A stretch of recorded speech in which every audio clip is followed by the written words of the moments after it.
So if the heat of the sun travels 93 million miles all the way to the Sahara Desert, don't you think it would be absolutely absurd to think that it couldn't travel another 4,000 miles to Antarctica where it's freezing? It's literally a difference of 0.0004%. Now make sure to stick around because I'm going to show you tangible evidence and extreme logic that's going to show you how everything works. So we're going to play a little game here. It's called What Makes More Sense? Now this is what the globe heads believe. The sun is 1,000,000 times bigger than the earth, 93 million miles away, and it's all about angles of incidence. That's how we experience night and day. That's how we experience seasons. This is why at the equator it's scorching hot, but only 4,000 miles away at the poles it's freezing. Because the angle of the earth. Now what makes more sense? This or what every single one of our ancient ancestors told us? The sun and the moon are the same size and the same distance away from the earth within the firmament above. Now check this out. This is the Gleason's map. This was the standard map of the world before the world elites came along. This is the flat earth map. And speaking of world elites, it is the exact same map that they use in the United Nations logo, with 33 sections marking 33 degrees to Freemasonry, because these parasites are all high-ranking Freemasons deceiving humanity. Now back to the Gleason's map, which is both scientifically and practically correct. Now take notice at the bottom portion of the map right here, it's going to explain the seasons. Now at the bottom of the map here, you'll see the December solstice. This is where the sun rotates more towards the south, on the outer perimeter of our stationary flat earth. And this is exactly what that looks like. So all the people in the middle experience winter.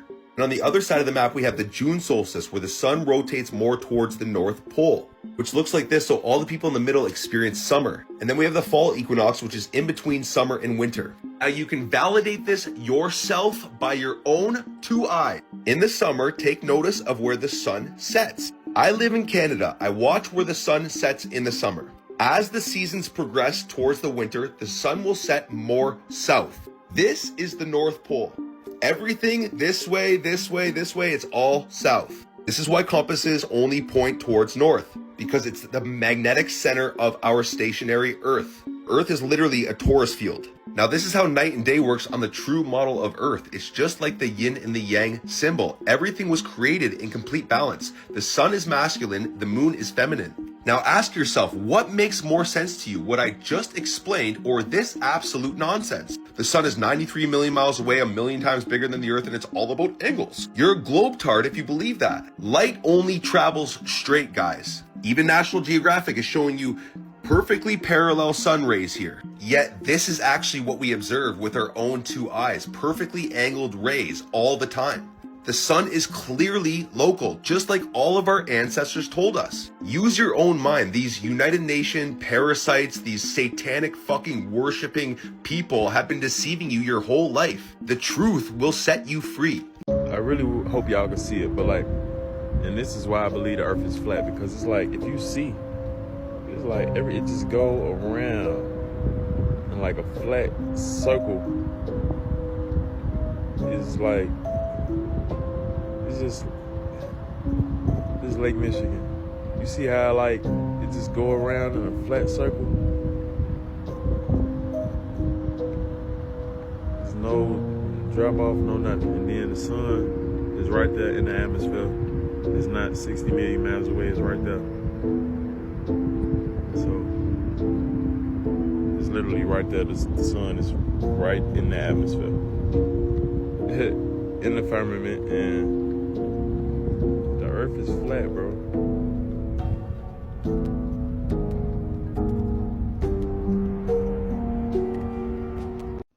What if everything you've ever been taught your whole life is a lie? Well, it is, and I'm going to prove it to you. 99% of the population on July 8th every year is in sunlight, and that can't happen on a globe. So I challenge any glober to demonstrate this for me in reality on an actual globe, not on some cartoon or your little computer program or CGI, with a real light on a real globe. Yeah, you can't do it, but you want to know what you can do it on? A Gleason map. So I'm going to show you with the real light on a Gleason map how this works and how it proves a small local sun, and it doesn't work on a globe. I want you to notice the sun's right here in the middle of Africa. You see it? You know, half the United States is in sunlight, and all the sunlight goes all the way out here to like China, Russia, and all this is in twilight, and the rest of the half of the United States is in twilight. I'm gonna show you how that works. Here's my little flashlight. Here's my Gleason map. Light above Africa. How we see it in reality. And you wanna know the crazy thing is too? On the Gleason map, this right here has our firmament. And if you put this point right here in the middle and flip this up like this, you guys can see, flip this up like this, boop, put it in the middle, and we got Polaris, the sun and the moon. And when you do that, even when I use this little light, it matches up with the height of this. So a smaller, more local light demonstrates in reality what we see on July 8th every single year. Globe easily debunked in 30 seconds. They say we're this little tiny speck of nothing with the pressurized system. Imagine a little tiny Earth, you can't even see here, with the atmosphere. In the ever-expanding infinite vacuum of fake outer space. First off, you can't demonstrate pressure without a container. Second, you can't have a vacuum without containment. And third, you damn sure can't have a pressurized system inside of a vacuum without any containment. Until you can demonstrate that, which you can't because it violates all natural laws, all gas laws, second law of thermodynamics, your globe is cooked. Your globe is unalive. Your globe never existed. Only in your imagination and your indoctrination. Rip globe. I just want you guys to sit with this for a second and just use your critical thinking, even though it's very hard for most people. 99% of people that are watching this don't know what critical thinking actually is. But these flight patterns, they don't exist. They don't actually exist. So if the Earth is round and Antarctica is at the bottom of the South Pole, why don't these flight patterns exist? Why do we never fly over Antarctica? Why is that? Because we know that water is always level. We know that water always seeks to find and maintain its own level. So you tell me how this can bend around the ball. The explanation that we're giving is gravity, but we can't test for gravity. We can't prove that gravity is real, so gravity is still theoretical. So there's no way for me that all of this can be wrapping around the ball that's 24,000 miles in circumference. So in order to completely debunk the globe model, all you need are the physics of water and a good pair of eyes.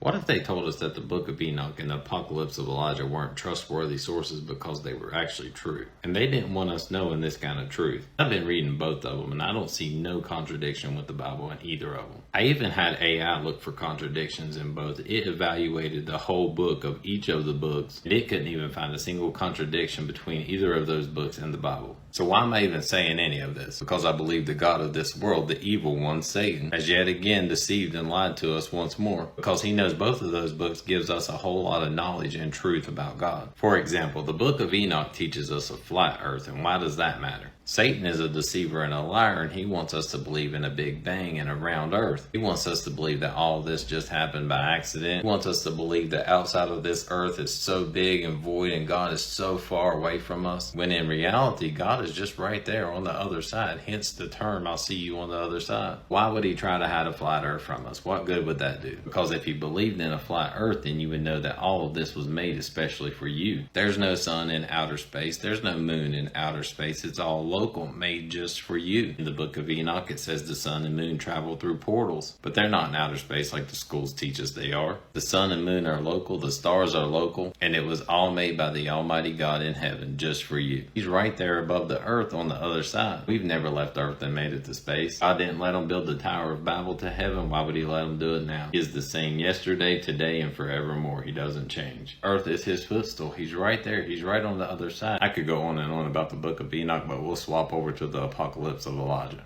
Why would Satan want to have the apocalypse of Elijah from us? Because it tells us and goes into more detail about the Antichrist than the Bible does. It tells us what he'll look like, the miracles that he'll do, and that he won't be able to raise the dead. It tells us he'll be able to shapeshift, and that Enoch and Elijah are the two prophets that come back. I believe they don't want us reading these books not to protect us, but because they don't want us to have this knowledge. Knowledge is power. Satan knows that, and he'll do everything he can to keep it from us. Lies and deception is all he knows, and that's all we've ever been taught since we were born. Unfortunately, that's all our government and current system is full of, because Satan sadly is in control for now. Engines beginning throttling down now at 94%. Normal throttles for most of the flight, 104%. We'll throttle down to 65% shortly. Engines at 65%. 3 engines running normally. 3 good fuel cells. 3 good APUs. Velocity 2,257 feet per second. Altitude 4.3 nautical miles. Downrange distance 3 nautical miles.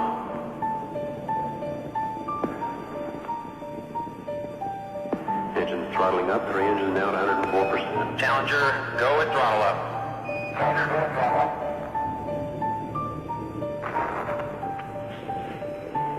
1 minute 15 seconds. Velocity 2,900 feet per second. Altitude 9 nautical miles. Downrange distance.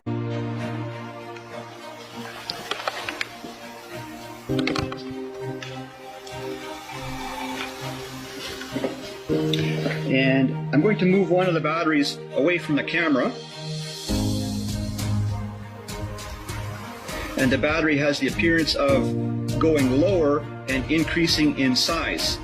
So the diameter looks larger now than the other one. And if I go far enough, it's out of sight. And if I lift up the magnifying sheet, and there's the battery. And I'll move the battery closer to the camera again.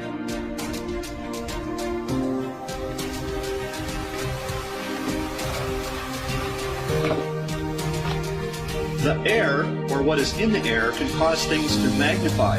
I suspect that this happens mostly over water.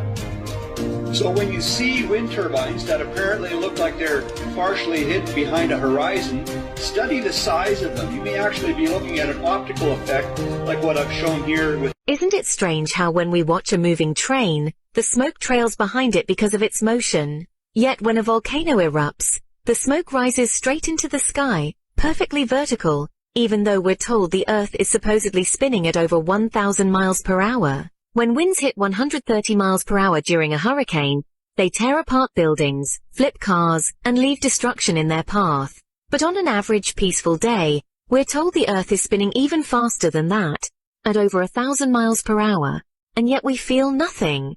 Really makes you think. Then there's the famous Felix Baumgartner space jump. He lifted off from Roswell, New Mexico and ascended over 2.5 hours to a height of about 128,000 feet, roughly 39 kilometers up. After free-falling for 4 minutes, he landed just 44 kilometers from his original position. Wait a minute. If the Earth is spinning at 1,000 miles per hour beneath him for over 2 hours, how did he land so close to where he started? That doesn't exactly add up, does it? See, some of us aren't asleep. We've started questioning the narratives, thinking for ourselves instead of blindly accepting what we're told. We've realized much of what we've been taught just doesn't line up with our lived experience or our senses. And yet, most people rush to Google, take the first answer they see, and laugh off any critical thinking. Every year, on July 8th, something remarkable happens. 99% of the Earth's population experiences daylight at the same time. Many people get stuck on the 99% of the population part, but what actually matters is that more than 65% of the Earth's surface has daylight simultaneously. How did I come up with this number? The easiest way would be to figure out which places don't have daylight at that moment. As you can see, it's most of the Pacific Ocean, most of Antarctica and Australia.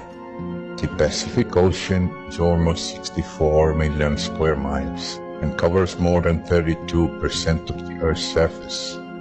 Australia is more than 3 million square miles and covers nearly 2% of the Earth's surface. Antarctica is more than 5 million square miles and covers almost 3% of the Earth's surface. Let's calculate. The Pacific Ocean, Australia and Antarctica combined cover about 72.5 million square miles, which is approximately 36.8% of the Earth's total surface area. But notice how a portion of Pacific and some of Antarctica are clearly in the twilight zone. So let's say it's around 35%. I wouldn't mind if you stuck with 37% either. That leaves us with 63 to 65% of the Earth that has daylight simultaneously. Now that is scientifically and physically impossible on a sphere. Take a look at these images. They all show the same thing. Actual experiments involving the sphere and light source can only illuminate up to 50% of the sphere, if not less. And these are real experiments, not computer illustrations or simulations. Do you still believe that we actually live on a sphere?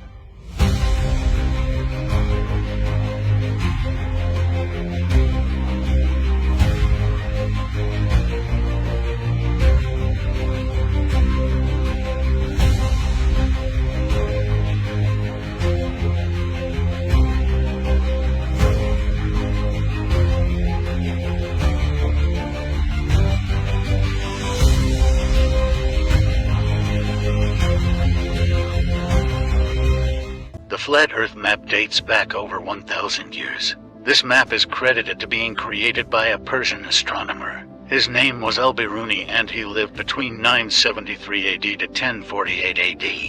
It's the official map of the United Nations and also the United States Geological Survey. It used to be present in many places before the creation of NASA and the Antarctic Treaty in 1959. Here you see it with Admiral Byrd.